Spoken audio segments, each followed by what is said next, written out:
Hello everyone, I'm FC. This is Blue Lines TV. Welcome to another Chelsea Transfer Daily video, and it's going to contain some news in this video as well. I'm going to be talking about four major stories today. I'm going to be talking about Sandro links resurfacing again. I'm going to be talking about Isco links. I'm going to be talking about Fabregas and links to AC Milan. And to end the video, I'm going to be talking about Kante and this new contract situation. But you guys, before I get straight into things, obviously, apologies for not releasing the transfer targets video just yet. I'm not going to lie, you guys, I've been kind of down with it.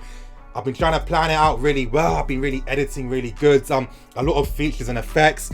A lot of footage was used in this video. Of course, I uploaded it to YouTube. Only to find out that obviously it wasn't going to get monetized because of clips. And I don't know, it is getting kind of annoying. It's getting kind of frustrating because I like YouTube. I like looking at other channels and I see the effort these guys put in with their edits. And, you know, I want to produce that type of high quality video as well, but to do that I kind of feel like I do need to use footage and I'm just not able to do that just yet. I haven't found the workaround yet, so apologies for that, and I do have to spend more time working on that video. But enough about me rambling on about stuff that no one really cares about. Moving straight into the first story, that's regards to that main guy again, Sandro. Now, whenever I even just see the guy or just hear his name spoken, you know, it does bring back a lot of negative feelings and emotions. Obviously, you guys remember a few summers ago when it looked like we were close to signing Sandro and then the deal didn't go through in the end. Now, I got quite a lot of shit from that on social media, which is gonna be understandable, you know, because that's the nature of the internet. Of course, no one watched the videos or really listened to what I was saying, so that was understandable there. But it looks like Sandro just can't let me rest in peace. You know, I have to keep talking about the guy. News came out today.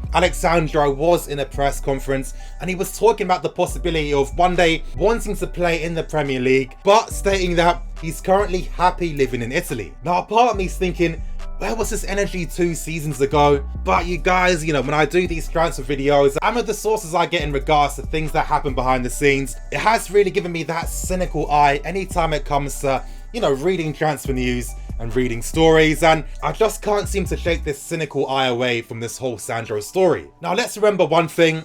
During the time when we were really strongly linked with Sandro, it seemed like he was possibly going to get a new contract at Juventus. Now, that hasn't happened, and Sandro has 80 months left on his current contract at Juventus, and he's going to be 28 soon, and it's like he's finally realised, wow, you know, Juventus haven't given me this new contract they said they were going to give me. I am getting older now, and I need to think about securing my financial future for the rest of my life. So now, it's time to secure the bag. You know, in the Premier League, you're most likely to get the contracts you want.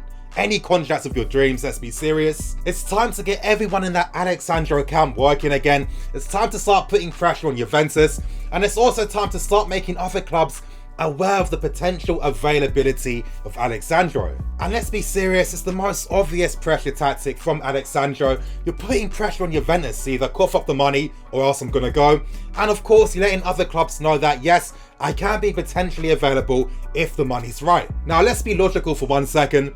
Would you guys take Sandro at Chelsea? Now, of course, you know, my heart tells me yes, I'd love to see the guy come, but we can't forget the logic coming from our brains, and that's the fact that there's no way in hell Chelsea are going to fund crazy amounts of money on wages for Marcos Alonso and Sandro.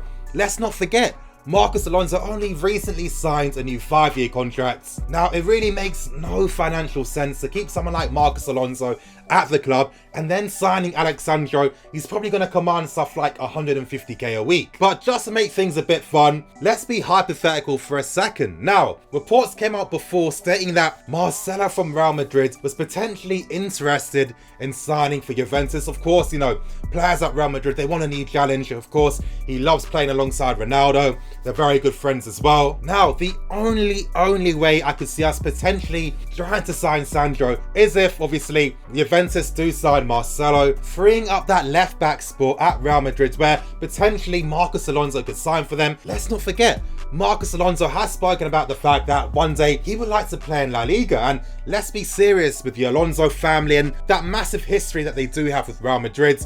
Could Marcos Alonso potentially turn down playing as the first choice left back for Real Madrid? Of course not. And even if that's the case, let's not forget there's going to be tons of other clubs interested in Sandro. Look at Real Madrid. Let's say Marcelo goes, of course they look at Sandro. Look at Paris Saint-Germain, of course they look at him.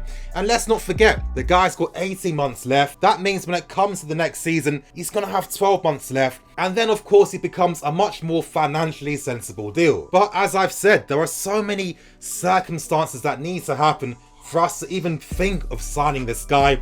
I think there are way too many variables for this to be a thing that does happen in the future, but of course it is fun to speculate and think about it. Still, who knows, you know, things do happen in football, anything can change, but I do feel like we are going to get closure in regards to Alex Sandro and what he does with his future. Moving on to the second story for today's video, that's in regards to Isco from Real Madrid, and reports from Spain are stating that Chelsea and Man City have made offers and inquiries about Isco. Now, here's the current context happening in regards to Isco. The guy still can't get that first team spot in the Real Madrid team. How many managers have come and gone? Benitez, Zidane, and now Solari. And Solari only took over as the intermediary manager for the time being.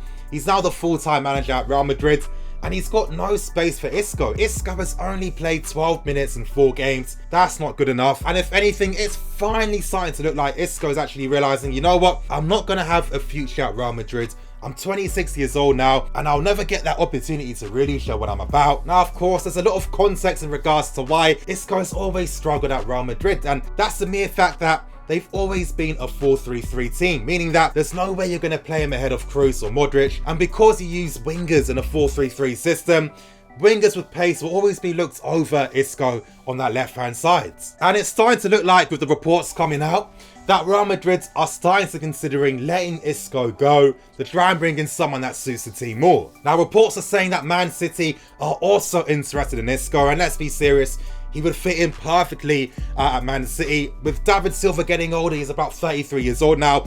Could Man City potentially be thinking about the future? There's the possibility. Yes, we know that they've got De Bruyne and Bernardo Silva, who's been amazing so far this season. So it is kind of greedy, but at the same time, when you're part of an elite club, you know, you're very elite that challenge for every single trophy a season.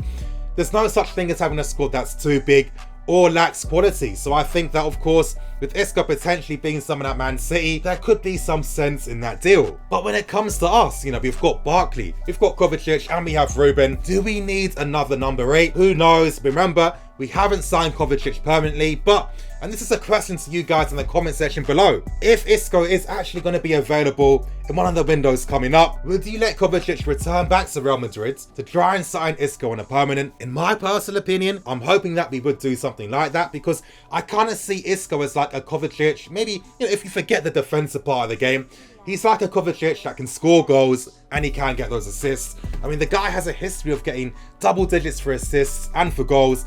And think of that link-up play with him and Hazard. Number one, Morata's going to be happier to have one of his best friends playing with him at the club. And in that sense too, you know, Isco can really provide a lot of solutions to the issues we're having in our number 8 players. He would be the most complete number 8 player. But I would tell people to, you know, really see things sensibly when it comes to this story. There's no real context behind this story. I was reading all of the reports coming out from Spain.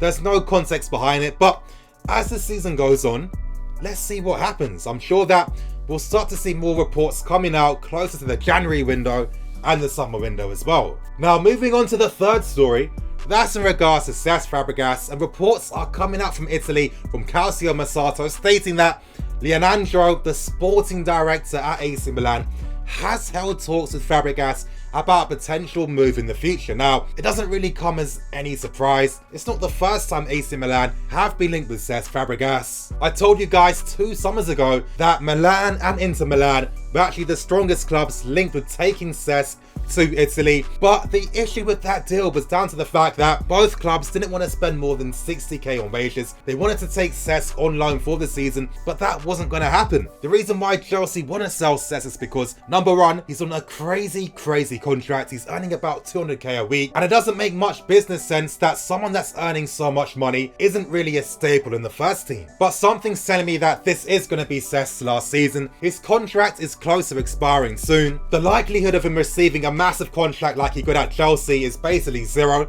but if he moves to a club in Serie A, that means that he could potentially play for way longer, because it's a league that likes to use older experienced players, and especially with a player of his dimensions and his qualities, he could really do well in Serie A. If he's got midfield players that do the running for him, he can play in that league for years to come, and this is where it makes financial sense for Cesc to explore the possibility of moving to Italy. Another reason why this looks like Cesc's last season at Chelsea is down to the fact that we're already talking to potential replacements, and we're already making inquiries to players that can be a backup to Jorginho for the team. And there are two young players we're looking at to be the successors to Jorginho and Cesc Fabregas. Still, in the comments section below, do you guys think that this is going to be Cesc Fabregas' last season? And moving on to the final story for today's video, that's in regards to N'Golo Kante and a new 290,000 a week contract. And when I read the reports today, if I'm being serious, there really wasn't anything new. I think the only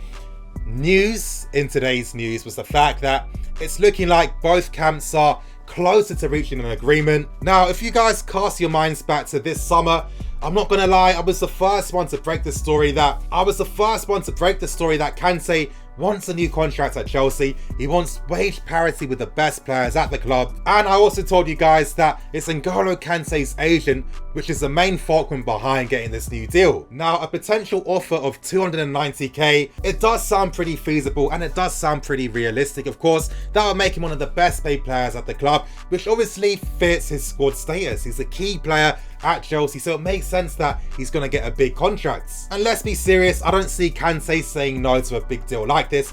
I mean, it came out from football leaks that Kante rejected the opportunity to put his money in tax havens offshore, and it's like when you're earning millions and millions a year, of course the amount of money this guy's missing out on because he's getting taxed regularly is kind of crazy, and it really makes you like N'Golo Kante even more. And I'm really hoping that he does get a contract that big. And let's be serious, you know, Kante kind of has to thank his agent, and one of the main reasons as to why Kante's agent is doing the most, and it's not going to be news to you guys if you remember my previous videos, but that's because he is going to be leaving him by the end of this year, and he wants to secure a big payoff. Now, of course, this is why they were flirting with Paris Saint-Germain, but this is why he turned his attentions to getting a new contract for Kante. Let's be serious, if he gets a new contract for him, he is going to get agent fees, meaning that he's going to earn a ton of money. So this is where the deal makes sense. And let's be serious, you know, if Kante is rejecting putting his money in tax havens offshore, there's no way he's going to go up to the Chelsea board and ask for certain amounts of money.